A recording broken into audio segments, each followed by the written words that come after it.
Hi friends, ಎಲ್ರಿಗೂ ನಮಸ್ಕಾರ. ಎಲ್ಲರೂ ಹೇಗಿದ್ದೀರಾ? ಎಲ್ಲರೂ ಚೆನ್ನಾಗಿದ್ದೀರಾ ಅಂತ ಭಾವಿಸ್ತಾ ನನ್ನ ಕುಕಿಂಗ್ ವಿಡಿಯೋನ ಸ್ಟಾರ್ಟ್ ಮಾಡ್ತಾ ಇದ್ದೀನಿ. ನಾನಿವತ್ತು ಸಾಮೆ ಅಕ್ಕಿಯನ್ನು ಯೂಸ್ ಮಾಡಿ ಮಿಲೆಟ್ ಕಿಚಡಿನ ಮಾಡ್ತಾ ಇದ್ದೀನಿ. ನಿಮಗೆ ರುಚಿಯಾದ ರೆಸಿಪಿಗಳು ಬೇಕಂದರೆ ನನ್ನ ಚಾನಲ್ನ ಸಬ್ಸ್ಕ್ರೈಬ್ ಮಾಡಿ. ರೆಸಿಪಿ ಸ್ಟಾರ್ಟ್ ಮಾಡೋಕ್ಕಿಂತ ಮುಂಚೆ ಕ್ವಿಕ್ಕಾಗಿ ರೀಕ್ಯಾಪ್ನ ನೋಡೋಣ ಬನ್ನಿ. ಈ ಮಿಲೆಟ್ ಕಿಚಡಿ ಅಂತೂ ತುಂಬಾ ಹೆಲ್ದಿಯಾಗಿರುತ್ತೆ ಮತ್ತು ಟೇಸ್ಟಿಯಾಗಿ ಕೂಡ ಇರುತ್ತೆ. ಈ ಕಿಚಡಿ ಚಿಕ್ಕವರಿಂದ ಹಿಡಿದು ಏಜ್ ಆಗಿರೋರವರೆಗೂ ಎಲ್ಲರಿಗೂ ತುಂಬಾ ಇಷ್ಟ ಆಗುತ್ತೆ. ಒಂದು ಸತಿ ಟ್ರೈ ಮಾಡಿ. ಬನ್ನಿ ರೆಸಿಪಿನ ಸ್ಟಾರ್ಟ್ ಮಾಡೋಣ. ನಾನು 1 ಕಪ್ ಸಾಮೆ ಅಕ್ಕಿ, 1 ಕಪ್ ನಾರ್ಮಲ್ ಅಕ್ಕಿ ಮತ್ತು 1 ಕಪ್ ಬೇಳೆನ ತೊಗೊಂಡಿದ್ದೀನಿ.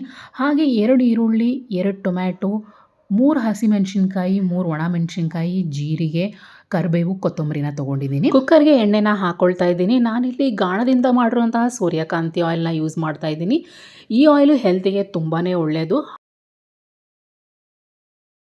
ಎಣ್ಣೆ ಕಾದ ನಂತರ ಜೀರಿಗೆನ ಹಾಕ್ಕೊಳ್ತೀನಿ. ಜೀರಿಗೆ ಎಲ್ಲ ಚೆನ್ನಾಗಿ ಫ್ರೈ ಆಗಬೇಕು, ಆವಾಗ ಫ್ಲೇವರ್ ಚೆನ್ನಾಗಿ ಬಿಡುತ್ತೆ. ನೀವು ಒಗ್ಗರಣೆಗೆ 1 ಸ್ಪೂನ್ ತುಪ್ಪ ಕೂಡ ಆ್ಯಡ್ ಮಾಡ್ಕೋಬೋದು. ನಂತರ ನಾನಿಲ್ಲಿ ಉದ್ದಗೆ ಕಟ್ ಮಾಡಿರುವಂತಹ ಹಸಿಮೆಣಸಿನ್ಕಾಯಿನ ಹಾಕ್ಕೊಳ್ತೀನಿ. ಹಸಿಮೆಣಸಿನ್ಕಾಯಿ ಫ್ರೈ ಆದಮೇಲೆ ಕರಿಬೇವು ಸೊಪ್ಪನ್ನ ಹಾಕ್ಕೊಳ್ತೀನಿ. ಬರೀ ಮಿಲೆಟ್ಸಿಂದನೇ ಕಿಚಡಿ ಮಾಡ್ಕೋಬೇಕು ಅಂದರೆ ನೀವು ರೈಸ್ನ ಸ್ಕಿಪ್ ಮಾಡ್ಕೋಬೋದು. ಮಿಲೆಟ್ಸು ವೆಯ್ಟ್ ಲಾಸ್ಗೆ ಮತ್ತು ಶುಗರ್ ಕಂಟ್ರೋಲ್ ತರೋಕ್ಕೆ ಹೆಲ್ಪ್ ಆಗುತ್ತೆ. ಗ್ಲೂಟನ್ ಫ್ರೀ ಡಯಟ್ ಮಾಡೋರಿಗೆ ಮಿಲೆಟ್ಸು ಬೆಸ್ಟ್ ಆಪ್ಷನ್ನು. ನಾನಿಲ್ಲಿ ಈರುಳ್ಳಿಯನ್ನು ಹಾಕ್ಕೊಂಡು ಚೆನ್ನಾಗಿ ಫ್ರೈ ಮಾಡ್ಕೊಳ್ತೀನಿ. ಈರುಳ್ಳಿ ಫ್ರೈ ಆದಮೇಲೆ ರುಚಿಗೆ ತಕ್ಕಷ್ಟು ಉಪ್ಪನ್ನು ಹಾಕ್ಕೊಳ್ತೀನಿ.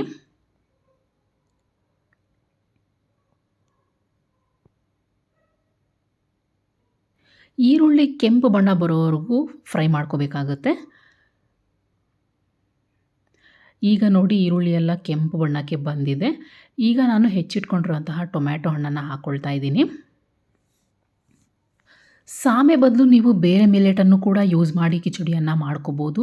ನಿಮ್ಮ ಹತ್ರಕ್ಕೆ ಮಿಲೆಟ್ ಇಲ್ಲ ಅಂದರೆ ಬರೀ ಅಕ್ಕಿ ಬೇಳೆಯನ್ನು ಬಳಸಿ ಕೂಡ ಕಿಚಡಿಯನ್ನು ಮಾಡ್ಕೋಬೋದು.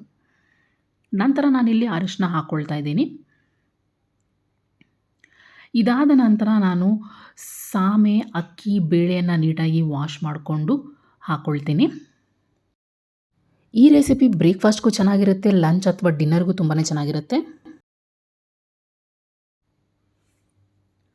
ನಂತರ ಚೆನ್ನಾಗಿ ಎಲ್ಲನೂ ಮಿಕ್ಸ್ ಮಾಡಿಕೊಂಡು ಫ್ರೈ ಮಾಡ್ಕೊಳ್ತೀನಿ.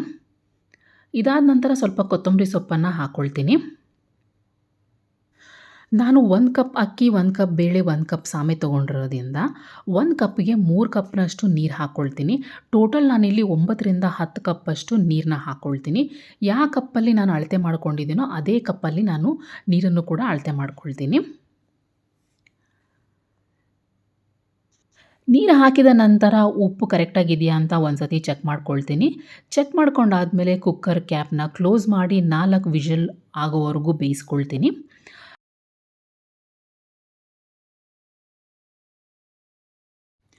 4 ಸೀಟಿ ಬಂದಮೇಲೆ ಸ್ಟೀಮ್ ಎಲ್ಲ ಹೋಗೋವರೆಗೂ ವೆಯ್ಟ್ ಮಾಡ್ತೀನಿ. ಸ್ಟೀಮ್ ಎಲ್ಲ ಹೋದ್ಮೇಲೆ ಕ್ಯಾಪ್ನ ತೆಗೆದು ಕಿಚಡಿ ಹೇಗೆ ಬಂದಿದೆ ಅಂತ ಚೆಕ್ ಮಾಡ್ಕೊಳ್ಳೋಣ. ಸ್ವಲ್ಪ ಕನ್ಸಿಸ್ಟೆನ್ಸಿ ಥಿಕ್ಕಾಗಿ ಬಂದಿದೆ ಅಂತ ಅನ್ನಿಸ್ತಾ ಇದೆ. ಹಾಗಾಗಿ ಸ್ವಲ್ಪ ನೀರು ಹಾಕ್ಕೊಂಡು ಚೆನ್ನಾಗಿ ಮಿಕ್ಸ್ ಮಾಡ್ಕೊಳ್ತೀನಿ.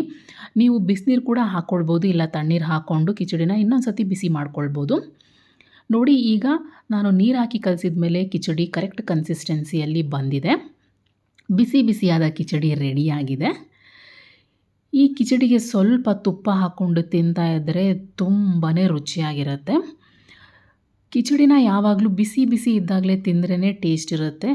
ಆರಿದ ಮೇಲೆ ಕಿಚಡಿ ತುಂಬಾ ಗಟ್ಟಿಯಾಗುತ್ತೆ, ತಿನ್ನಲಿಕ್ಕೆ ಟೇಸ್ಟ್ ಇರೋದಿಲ್ಲ. ನೀವು ಕೂಡ ಒಂದು ಸತಿ ಈ ಹೆಲ್ದಿ ಮಿಲೆಟ್ ಕಿಚಡಿನ ಟ್ರೈ ಮಾಡಿ, ಟೇಸ್ಟ್ ಮಾಡಿ. ಒಂದು ಸತಿ ಮಾಡ್ಕೊಂಡು ತಿಂದರೆ ಸಾಕು, ಪದೇ ಪದೇ ಇದೇ ರೆಸಿಪಿ ಬೇಕು ಅಂತ ಮನೇಲಿರೋ ಎಲ್ಲರೂ ಡಿಮ್ಯಾಂಡ್ ಮಾಡಿ ಮಾಡಿಸ್ಕೊಂಡು ತಿಂತಾರೆ. Thank you for watching. ಈ ರೆಸಿಪಿ ನಿಮಗೆ ಇಷ್ಟ ಆಗಿದ್ದರೆ ಒಂದು ಲೈಕ್ ಮಾಡಿ ಮತ್ತು ನನ್ನ ಚಾನಲ್ಗೆ ಸಬ್ಸ್ಕ್ರೈಬ್ ಮಾಡಿ.